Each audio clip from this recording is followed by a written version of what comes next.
Nah, anak-anak Miss, hari ini kita kembali belajar dari buku tema 4, Hidup Bersih dan Sehat, subtema 1, pembelajaran 5 dan 6. Perhatikan teks yang akan Miss bacakan. Petugas kesehatan berkunjung ke rumah Dayu. Mereka menjelaskan cara menjaga kebersihan lingkungan. Dengarkanlah teks percakapan berikut ini. Kamu sudah tahu cara menjaga kebersihan rumah, Dayu? Belum, Kak. Mohon penjelasannya, Kak. Kita harus membersihkan rumah setiap hari.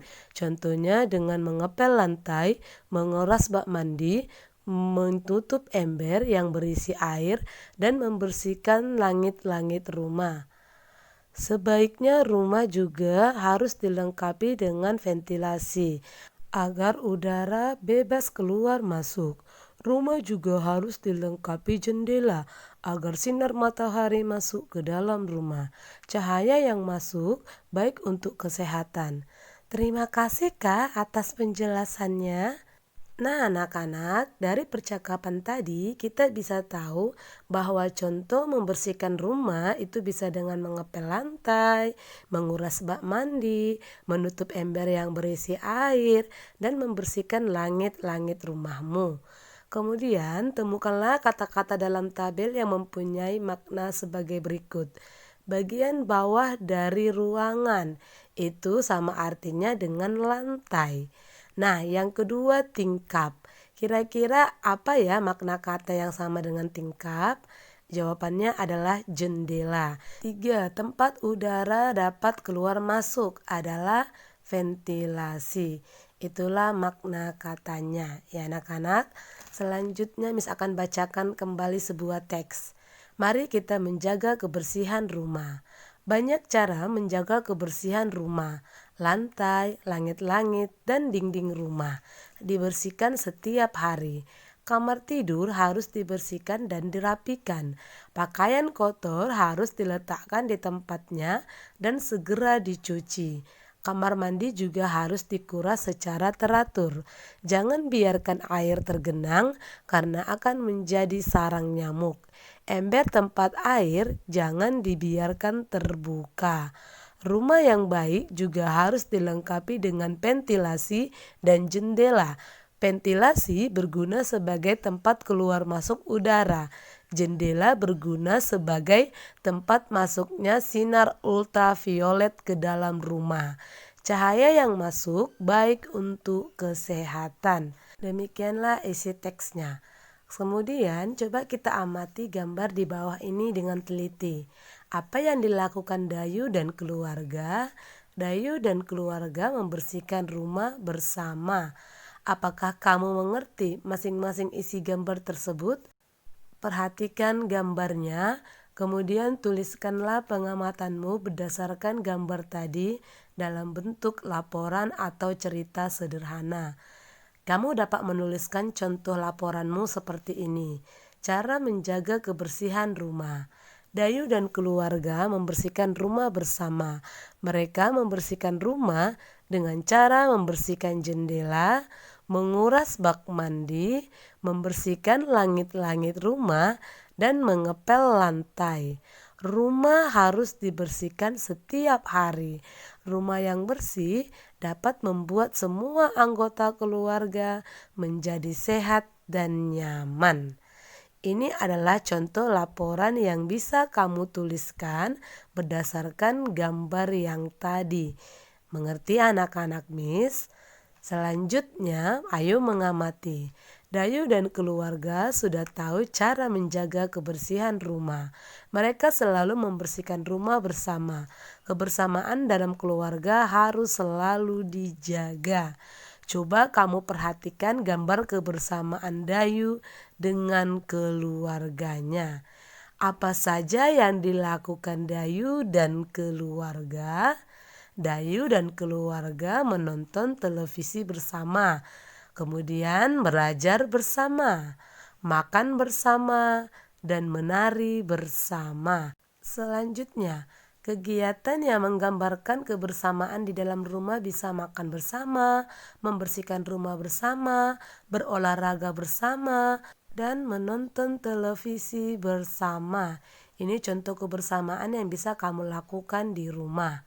Dayu dan adiknya suka bermain bersama. Mereka bermain melatih keseimbangan dalam posisi duduk. Perhatikan gambar di bawah ini dengan teliti. Ini contoh kegiatannya ya nak. Pertama, duduk selancar sambil mengangkat kedua kaki lurus ke depan. Yang kedua, duduk mengangkat kedua kaki sambil dipegang seperti duduk di kursi goyang. Gerakan selanjutnya adalah sikap lilin. Kedua kaki diangkat lurus ke atas. Demikianlah cara atau gerakan untuk melatih keseimbangan kamu ya nak. Selanjutnya, dengarkan teksnya. Dayu bermain peran menjadi dokter cilik. Dia menjelaskan tentang cara menjaga kebersihan perkarangan rumah kepada adiknya.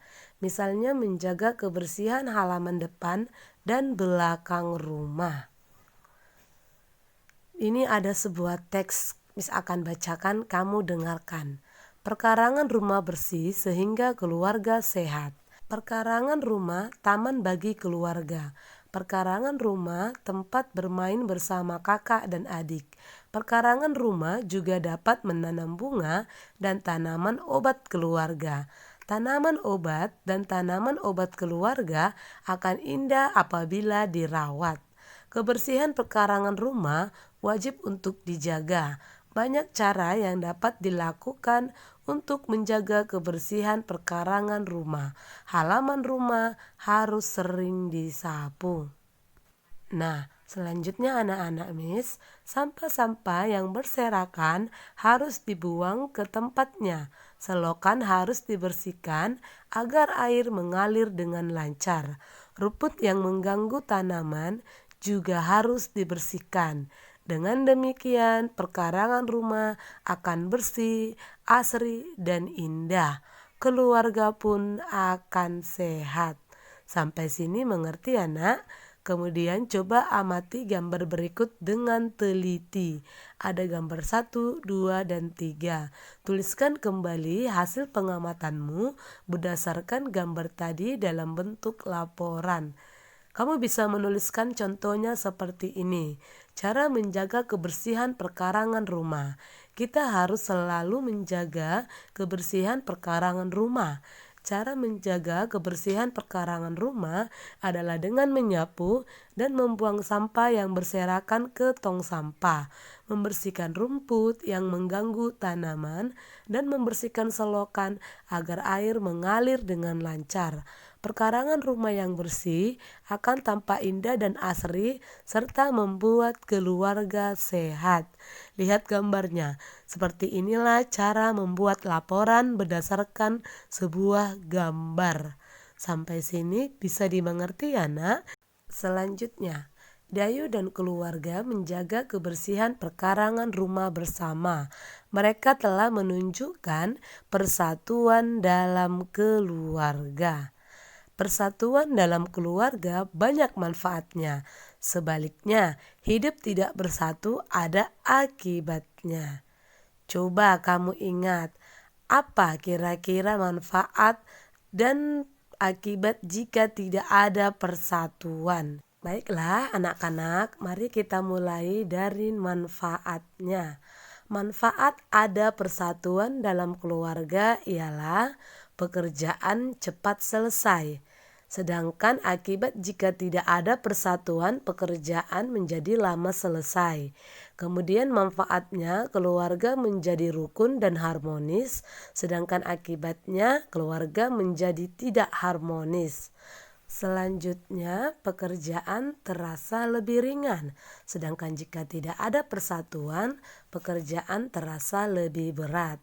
Kemudian manfaat persatuan menciptakan suasana nyaman di rumah, sedangkan jika tidak ada, akibatnya suasana rumah menjadi tidak nyaman. Yang terakhir, manfaatnya anggota keluarga menjadi lebih kompak, sedangkan akibatnya jika tidak ada persatuan, anggota keluarga menjadi tidak kompak. Nah, kamu sudah tahu kan nak manfaat hidup bersatu dalam keluarga? Coba kamu sebutkan contoh kegiatan bersatu yang pernah kamu lakukan bersama keluargamu. Bisa membersihkan rumah dan yang lain-lain. Selanjutnya, ayo amati. Konblok berbentuk segi 6. Permukaan konblok berupa bangun datar. Bangun datar itu mempunyai sisi, sudut, dan titik sudut. Masih ingatkah kamu dengan sisi, sudut, dan titik sudut pada bangun datar anak-anak? Mari kita pelajari kembali. Perhatikan gambar di bawah ini dengan teliti. Ini ada sebuah gambar konblok. Contoh dari bangun datar segi 6.